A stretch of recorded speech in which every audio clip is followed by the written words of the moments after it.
The Macmillan Teacher Campus is currently training more than 8,000 teachers in Gauteng and the Northwest pro bono. Now, this initiative equips teachers with the necessary training to be proficient in teaching English as a first additional language. This project is done in collaboration with the Department of Basic Education. And joining us is Material Development Coordinator Alet Ninaber from the Macmillan Teacher Campus. Alet, thanks so much for your time and welcome. Thank you. Morning, okay, I see you've got very interesting characters here. It looks like it's part of the same family. Yeah. If you'll just explain the tools before we get into the methodology and the rationale behind it. Okay, we're using some of these puppets as part of our workshops to show teachers how easy it is to make puppets when teaching languages. Yeah. This is Mpumi.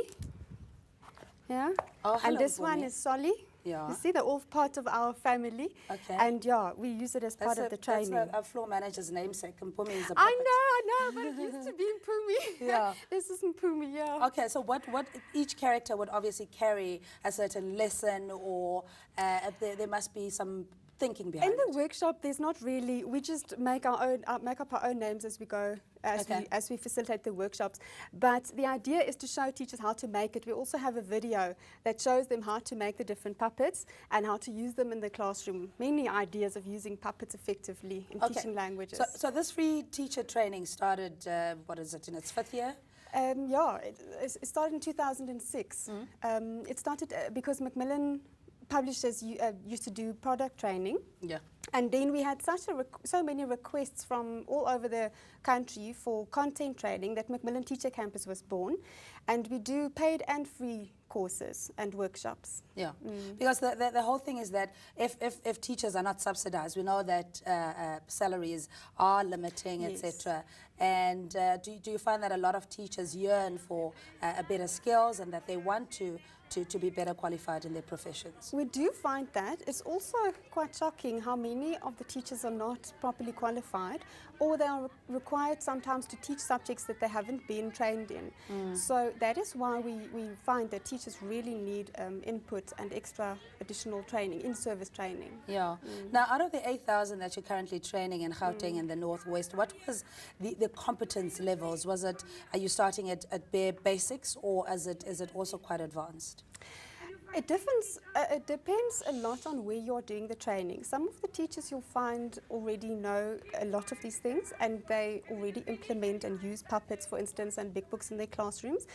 But I would say about 70% of the people so far that I've trained, and also some of my colleagues, would really find it very beneficial. And afterwards, at the end of the workshops, they'll come to us and wanting the DVD so they can watch it again, and also praising the workshops in the sense that it really inspired them to be more creative in their language teaching. Okay, so now they make puppets. First day when they get there, you obviously would do an assessment. What do you expect out of the course, etc. Yes. And do you often meet those kind of expectations?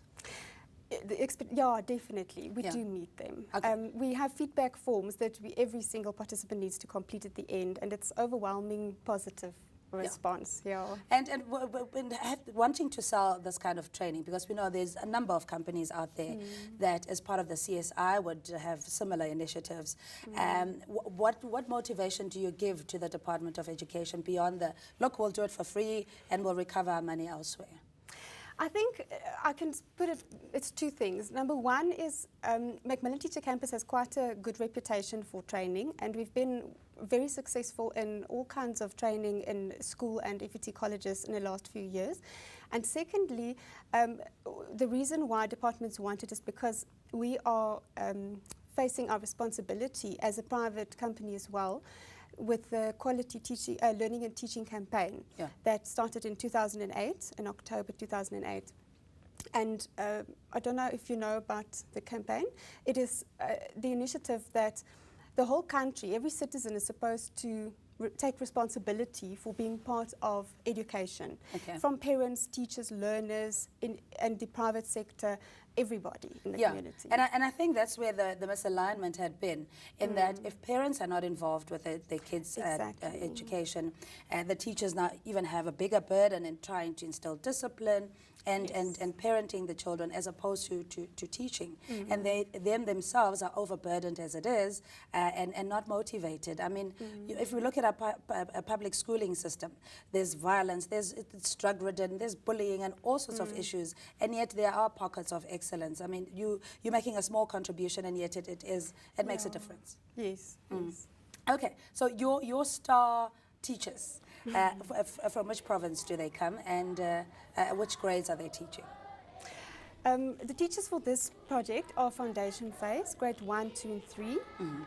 And at the moment we're doing Northwestern Gauteng, but we're also looking at some other provinces. Yeah. Yeah. And in expanding it, especially if you're saying that this is corporate social investment, of course there are expenses that goes into it.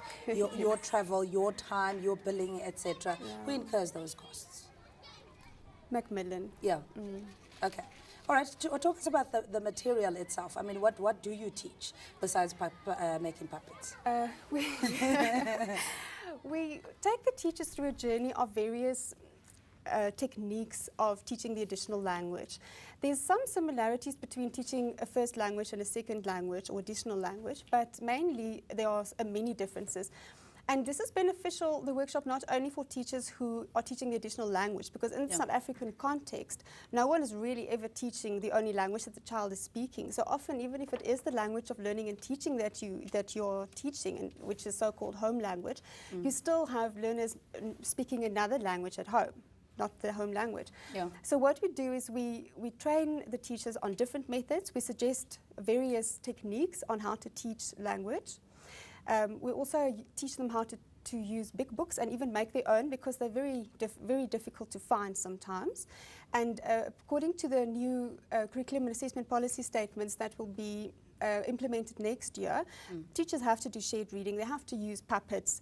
It's now a must. It's not optional anymore. Because you need to you inspire young minds and capture that creativity. But just quickly tell us about the African Education Week, which you'll be participating in.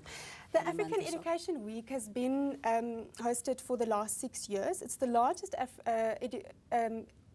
education conference and expo in Africa. And the people who can attend is anyone in the education sector, from teachers, learners, not learners, the principals, HODs, people from universities, and also companies who sell educational products. Okay, like, where's it going to be held? It's going to be at the Sandton Convention Centre in July. And if you want to pre-register, you can look on their website, www.educationweek.co.za. Okay. Thanks so much, Alette, for coming through this morning, and Pumi and the rest of the guys. Thanks for your time. We're speaking to Alette Ninaber, the Material Development Coordinator from the Macmillan Teacher Campus, talking about the importance of everybody playing a role in education. You can go to macmillan.co.za for more information. That's macmillan.co.za.